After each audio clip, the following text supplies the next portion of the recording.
Halos araw-araw ko nang napapansin na nagkakamot ang aking alaga guys, kaya tinignan ko kung ano ang problema. At ito nga guys, bumungad sa akin ang kanyang mga kuto or mga parasites. At yan nga talaga guys ang dahilan kung bakit ako nagwo-worry.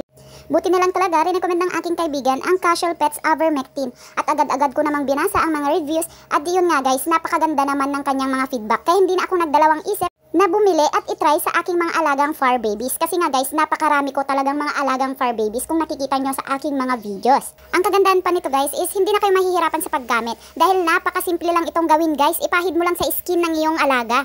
At syempre may instruction na siyang kasama once you avail the Casual Pet Ivermectin. At OMG guys, isang patak lang na ipahid mo sa skin ng iyong mga alagang fur babies, natatanggal talaga yung mga parasites or mga kuto ng inyong mga alagang fur baby guys. Eto 9 months ko nang ginagamit guys ha. Malaki na din ang aking mga fur babies. Kaya no worries na ako at tiwalang-tiwala na ako kay Casual Pet Ivermectin.